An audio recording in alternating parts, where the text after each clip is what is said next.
ओम नमः शिवाय। हर हर महादेव। आज हम सुनेंगे श्रावण मास महात्म्य 23वां अध्याय। श्रावण मास में कृष्ण पक्ष की अष्टमी तिथि को वृषभ के चंद्रमा में अर्धरात्रि में इस प्रकार के शुभ योग में देवकी ने वासुदेव से श्री कृष्ण को जन्म दिया। अतः श्रावण कृष्ण अष्टमी को भाद्रपद अष्टमी या जन्माष्टमी का पर्व मनाया जाता है। सूर्य के सिंह राशि में प्रवेश करने पर इस श्रेष्ठ महोत्सव को करना चाहिए। सप्तमी के दिन अल्प आहार करके, इस दिन दंत धावन करके उपवास के नियम का पालन करे। जितेंद्रिय होकर रात में शयन करे।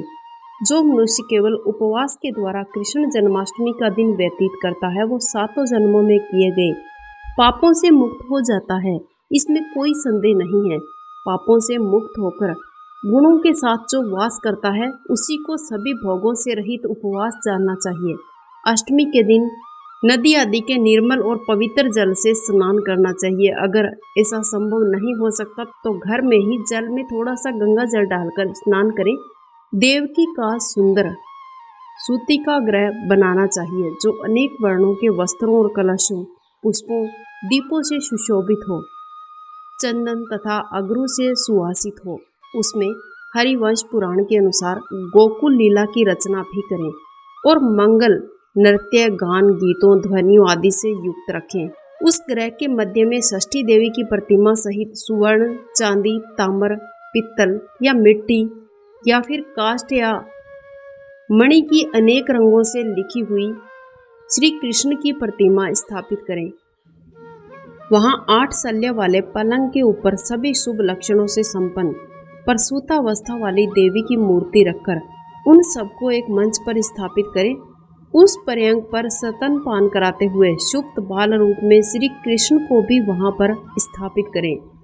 उस सूतिका ग्रह में एक स्थान पर कन्या को जन्म दी हुई यशोदा को भी श्री कृष्ण के समीप रखें। साथ ही हाथ जोड़े देवता, यक्षों, विद्याधरों और अन्य देवी देवताओं को भी वहां पर रखें।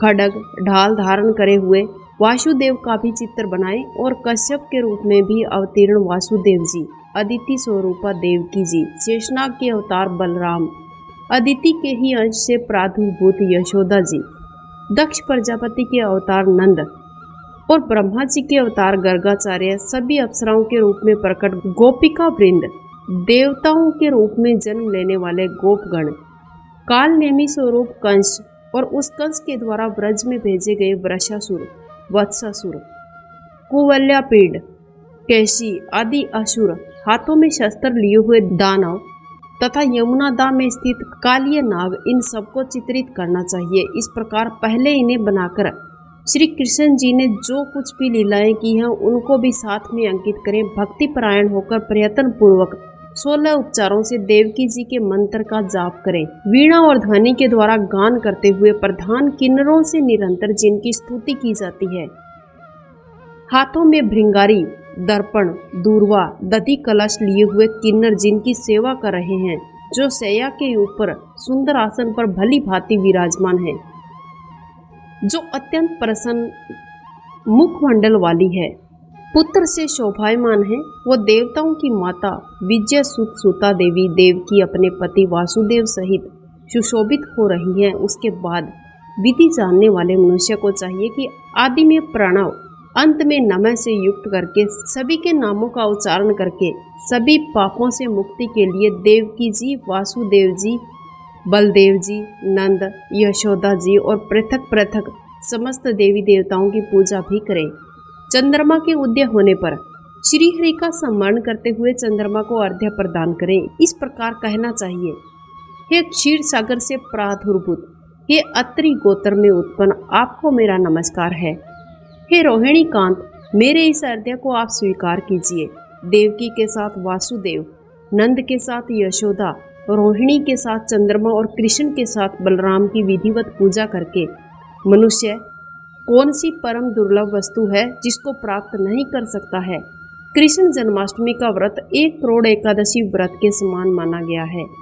इस प्रकार उस रात पूजन करके नवमी को भगवती का जन्मोत्सव वैसे ही मनाना चाहिए जैसे श्री कृष्ण का हुआ था।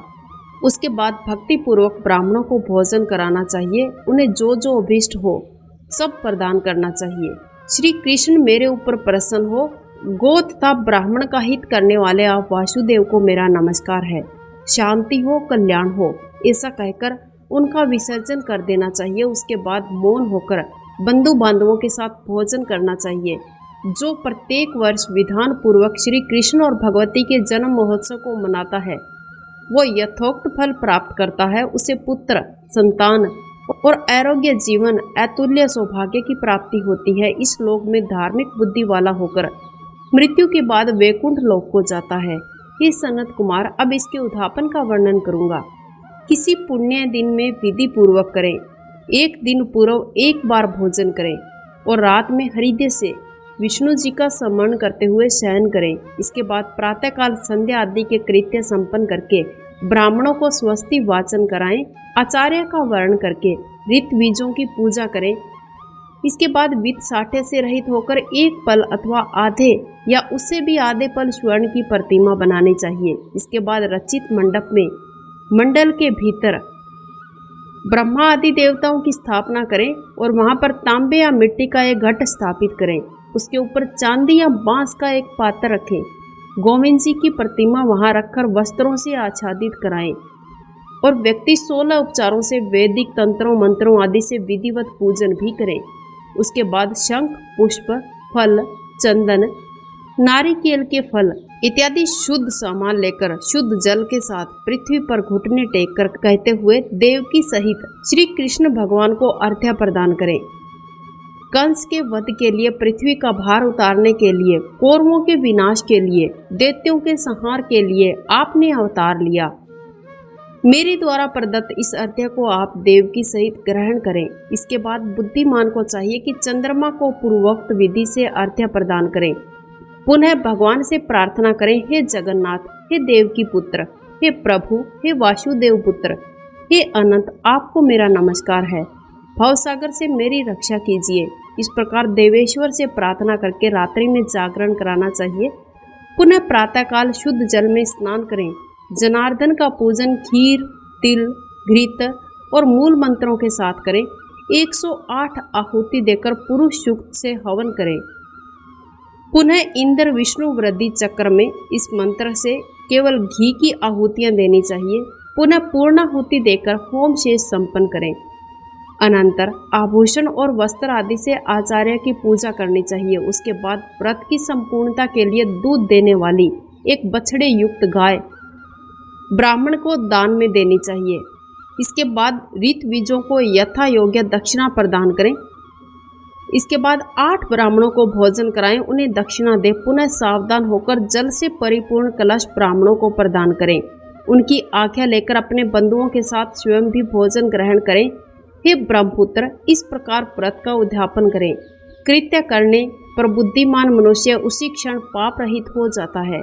पुत्र पौत्र से युक्त, धन धान्य से संपन्न होकर समस्त सुखों का उपभोग करता है। अंत में वैकुंठ लोक की प्राप्ति होती है। इसी प्रकार श्री सकंद पुराण के अंतर्गत ईश्वर सनत कुमार संवाद में श्रावण मास महात्म्य में कृष्ण जन्माष्टमी व्रत कथा नामक 23वां अध्याय पूर्ण हुआ। ओम नमः शिवाय। हर हर महादेव।